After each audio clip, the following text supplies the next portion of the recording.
संतश्रेष्ठ ज्ञानेश्वर माऊलींच्या पालखी सोहळ्यात 3 वर्षीय अविरा प्रवीण शिंदे हिने तुळशी वृंदावन डोक्यावर घेऊन नीरा ते लोणंद हे 7 किलोमीटर अंतर केले पार।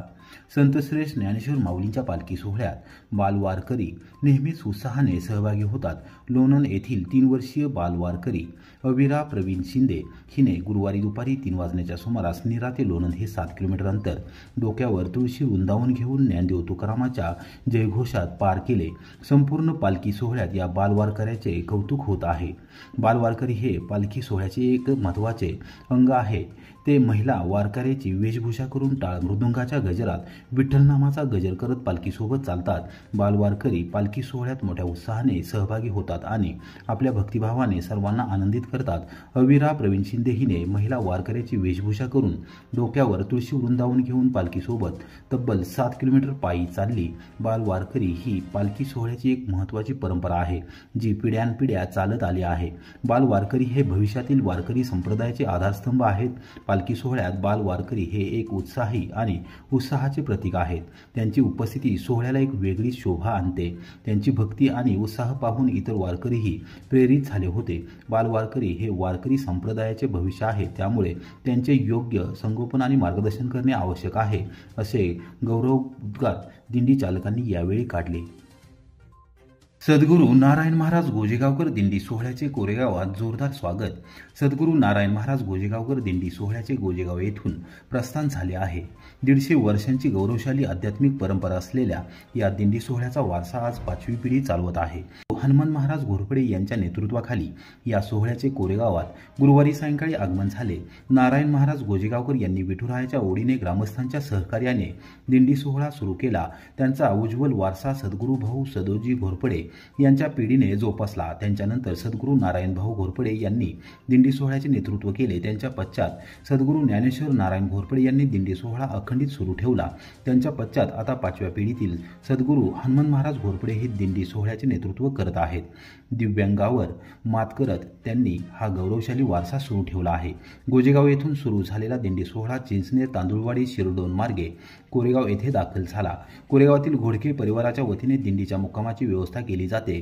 तुकोबा रायांच्या पालखी सोहळ्यात वाखरी येते। घोड्याच्या पाठीमागे नारायण महाराज गोजेगावकर दिंडी सोहळ्याचा 3रा क्रमांक असतो। सद्गुरू भाऊ सदोजी घोरपडे यांना दिंडी सोहळ्यातच वाखरी येथे देवाज्ञा झाली होती। सद्गुरू तुकोबा रायांच्या समाधीजवळच भाऊ सदोजी घोरपडे यांची समाधी उभारण्यात आली असून दरवर्षी नारायण महाराज गोजेगावकर दिंडी सोहळ्याचे तेथे कीर्तन असते। याद्वारे ते आठवणींना उजाळा देतात। शिवकृपा पतपेढीच्या भूमिकेच्या विरोधात आंदोलनावर ठाम शेतीनिष्ठ शेतकरी अमोल भोसले यांचा निर्धार। कोरेगावात प्रशासनाला सादर केले निवेदन। एकसळ तालुका कोरेगाव येथील स्वातंत्र्य सैनिक दादासाहेब साकुळकर नागरी सहकारी पतसंस्थेचे मुंबई स्थित शिवकृपा सहकारी पतपेढीमध्ये 2009 साली विलीनीकरण करण्यात आले असून ठेवीदारांना देय रक्कम दिली जात नसल्याच्या निषेधार्थ कोरेगाव येथील मध्यवर्ती प्रशासकीय इमारतीसमोर मंगळवार दिनांक 1 जुलैपासून बेमुदत धरणे आंदोलन करणार आहे, असा इशारा शेतीनिष्ठ शेतकरी अमोल भोसले यांनी गुरुवारी दुपारी 3 वाजता दिला आहे। भोसले यांनी तहसीलदार डॉक्टर संगमेश कोडे आणि कोरेगावचे पोलीस निरीक्षक घनश्याम बल्लाळ यांची वयोवृद्ध ठेवीदारांसमवेत भेट घेऊन निवेदन सादर केले आणि शिवकृपा पतपेढीने आंदोलनाच्या पार्श्वभूमीवर केलेल्या चुकीच्या पत्रव्यवहाराबद्दलची माहिती दिली। कोणत्याही परिस्थितीमध्ये ठेवीदारांना देय रक्कम मिळालीच पाहिजे ही भूमिका कायम असून आंदोलनाशिवाय दुसरा मार्ग नसल्याचे भोसले यांनी या अधिकाऱ्यांना सांगितले।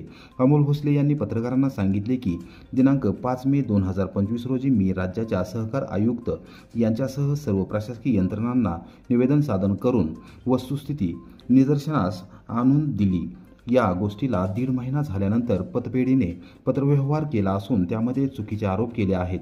मी शेतीनिष्ठ शेतकरी असून सामाजिक भूमिकेतून वयोवृद्ध ठेवीदारांना न्याय देण्यासाठी आंदोलनाची भूमिका घेतली असताना माझे आंदोलन दडपून टाकण्याच्या दृष्टिकोनातून पत्रातून दबाव टाकण्यात आला असल्याचा आरोप त्यांनी केला आहे। याबाबत राज्याच्या सहकार आयुक्तांकडून विलीनीकरणाबाबतची सर्व माहिती मागितलेली आहे। त्याचबरोबर ज्या दिवशी विलीनीकरण झाले त्या दिवशी साकुळकर पतसंस्थेची असलेली मालमत्ता आणि आज रोजी असलेली मालमत्ता याची देखील माहिती मागितली असून ठेवीदारांवर अन्याय करणाऱ्या पतपेढीला आंदोलनाद्वारे माझी भूमिका पटवून देणार असल्याचे भोसले यांनी सांगितले। मी तुमच्याकडे एक रिक्वेस्ट केलेली की दादासाहेब साकुळकर 2007 साली शिवकृपा पतसंस्थेमध्ये विलीन झाले विलीन झाल्यानंतर त्यांनी असा JR काढलेला की 30% रक्कम रोख द्यायची, 50%ची सेव करायची आणि 20% 100% कर्ज वसुली झाली की द्यायची, असं त्यांनी JR काढला. असं आयुक्तांचा आणि निबंधकांचं मत. रक्कम रोख देण्याचा उद्देश आणि दुसरी गोष्ट, जर शिवकृपा पतसंस्थेने जर साखळकर पतसंस्थेचे कर्ज वसुली झाल्यानंतरच ठेवी जर द्यायचा असा जर उद्देश असेल तर हा मला वाटतं कुठेतरी विचार करायला लावणारी गोष्ट आहे. तुम्हाला सांगतो, आज ठेवीदारांनी ठेव ठेवली जवळजवळ 97-98 2001 सालापासून ठेवी ठेवलेल्या लोकांना नुसती मुद्दलच द्यायची, त्या ठेवीचं व्याज द्यायचं. दुसरी गोष्ट, ते देत असताना त्या मुद्दलेतली सुद्धा 20% द्यायचं नाही. तर हे मला कुठं वाटतंय कुठंतरी ठेवीदारांवर न्याय आहे मला वाटत नाही. कारण शिवकृपा पतसंस्थेला 5 मे रोजी मी दिलेले लेख त्यांनी मला पत्राद्वारे असं कळवलं की तुम्ही आम्हाला 20% रक्कम ती द्यायची नाही, ती देण्यासाठी अनाकलनीय त्रास देत आहे किंवा आमच्या प्रशासनावर दबाव आणतात. जर तुम्ही असे काही प्रयत्न केले तर तुमच्यावर कायदेशीर कारवाई केली जाईल.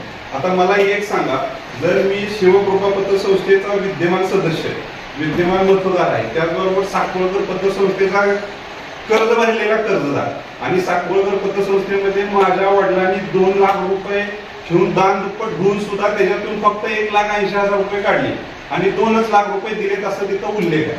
आता ह्या सर्व गोष्टीचा मी स्वतः साक्षीदार आहे.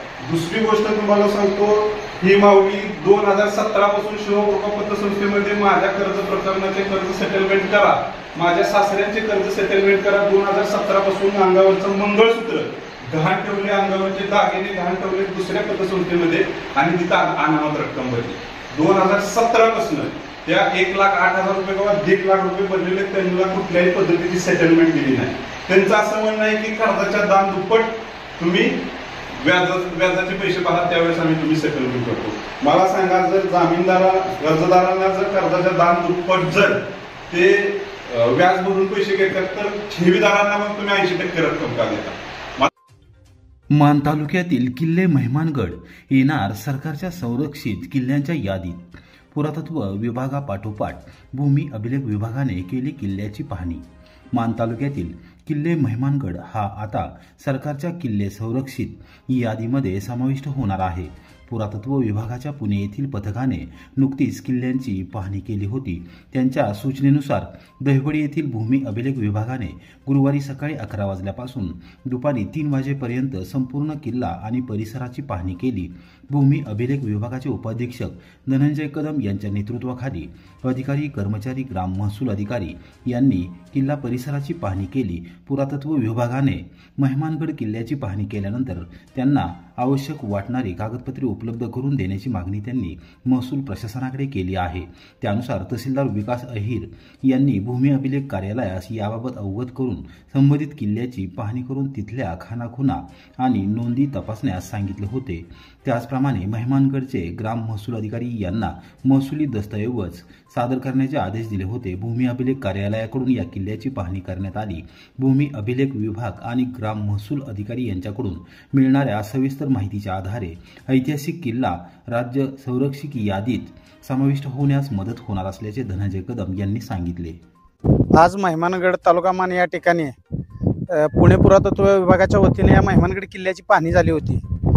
त्यानुसार पुणे पुरातत्व विभागाचे सहाय्यक संचालक डॉक्टर विलास माने साहेब यांनी मान तालुक्याच्या तहसीलदारांना या किल्ला राज्य संरक्षित यादीत समाविष्ट होण्यासाठी महसुली दस्तऐवजाची मागणी केली होती. तर तहसीलदारांनी भूमी अभिलेख उपाधीक्षक मान यांच्याकडे दस्तऐवज सादर करण्याचे आदेश दिले होते. त्यानंतर आज मान भूमी अभिलेख विभागाच्या वतीनं या किल्ल्याची पाहणी करण्यात आली. भूमी अभिलेख विभागाच्या वतीनं या किल्ल्याची पाहणी करण्यात आली.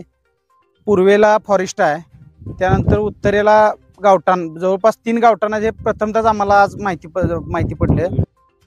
ज्ञानेश्वर माऊलींच्या पादुका स्नानावेळी नीरा नदीत बुडणाऱ्या तरुणाला रेस्क्यू टीमने वाचवले. संतश्रेष्ठ ज्ञानेश्वर माऊली पालखी सोहळ्याचे सातारा जिल्ह्यात आगमन होण्यापूर्वी नीरा नदी येथे गुरुवारी दुपारी 2:30 वाजण्याच्या सुमारास माऊलींच्या पादुकांच्या शाही स्नानाच्या वेळी नीरा नदीत बुडणाऱ्या तरुणाला रेस्क्यू टीमने वाचवले. नीरा नदीला मोठा पूर आला असून रेस्क्यू टीम तैनात ठेवण्यात आल्याने या तरुणाचा जीव वाचला आहे. आळंदी येथून पंढरपूरकडे जाणाऱ्या संतश्रेष्ठ ज्ञानेश्वर माऊली पालखी सोहळ्याचे सातारा जिल्ह्यात आगमन झाले। आगमनापूर्वी नीरा नदीत पादुकांना शाही स्नान घालण्याची परंपरा आहे। यावेळी मोठी गर्दी असते। स्नानावेळी एका बाजूला पाण्याच्या प्रवाहात तरुण वाहून गेला आणि तो बुडू लागला। हे लक्षात येताच तातडीने रेस्क्यू टीमने बोटीने त्याच्या जवळ पोहोचले आणि त्याला जीव संरक्षक जॅकेट देत त्याचा जीव वाचवला। त्याला बोटीतून नदीकाठावर आणण्यात आले आहे। सातारा जिल्ह्यासह पुणे जिल्ह्यात आणि कोकण पट्ट्यात अतिवृष्टी सुरू असून वीर धरण पूर्ण क्षमतेने भरत आले आहे। धरणातून नीरा नदीमध्ये मोठ्या प्रमाणावर पाण्याचा विसर्ग करण्यात आला आहे। त्यामुळे नीरा नदीतील पाणी पातळी वाढली आहे।